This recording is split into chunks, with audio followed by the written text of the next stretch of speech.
శ్రీరామం శ్రీరామం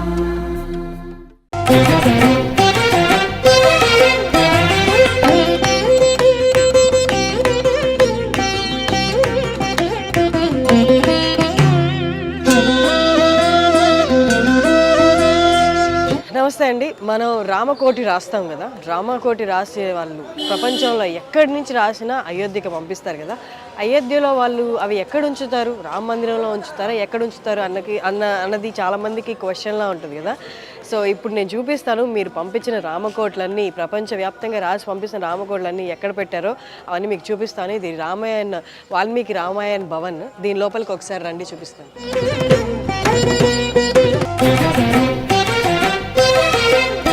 మీరు రాసి పంపిన రామకోటి పుస్తకాలు ఇవన్నీ మీరు ఎంత జాగ్రత్తగా, ఎంత భక్తితో రాసి పంపించారో మీరు అందరూ, అదే భక్తితో వీళ్ళు కూడా సురక్షితంగా మీరు రాసి పంపిన రామకోటి పుస్తకాలని ఇక్కడ భద్రపరిచారనమాట.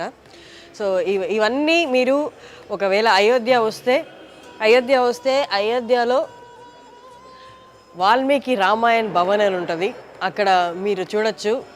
ఈ భద్రపరిచిన బస్తాల్లో మీరు రాసి పంపిన రామకోటి పుస్తకాలు కూడా ఉండొచ్చు.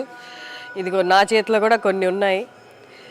ఇవి ఎవరో రాసి పంపారు. తేదీ 23వ తారీఖు, ప్రారంభం తేదీ 18/4/2023, ముగించిన తారీఖు 23/5/2023.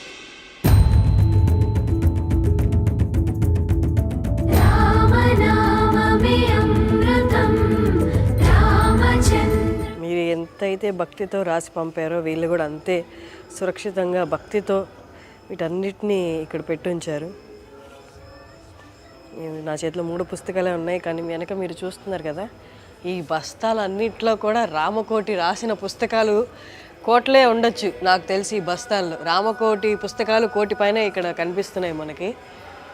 ఇవన్నీ మీరు అయోధ్య వస్తే చూడొచ్చు, వాల్మీకి రామాయణ భవన్లో. అక్కడే కాకుండా మనం ఇటు కొంచెం పక్కకు వస్తే ఇక్కడ కూడా ఎన్నో భద్రపరిచి ఉన్నారు. అలాగే ఇక్కడ ఈ గోడలు చూస్తే వాల్మీకి రామాయణ భవన్లో ఆ గోడల మీదంతా కూడా మీరు చూడొచ్చు, రామాయణం రాశారనమాట. ఈ పాలరాతి మీద చెక్కించారు. ఈ భవనం మొత్తం ఇలాగే ఉంది. అంటే ఎన్ని సంవత్సరాలు బట్టి ఉంటుందో వీళ్ళందరికీ ఇది రాయడానికి, చెక్కించడానికి. బట్ లైటింగ్ ఇక్కడ సరిగ్గా లేదు, కానీ మీరు కొంచెం క్లోజప్లో చూసినట్టయితే మొత్తం భవనాలన్నీ, ఈ భవన గోడలన్నీ రామాయణంతో నింపేశారనమాట.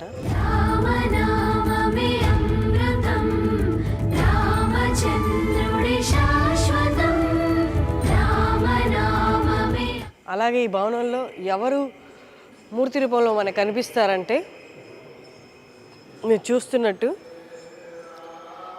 లవాకుశ, మధ్యలో వాల్మీకి గురు.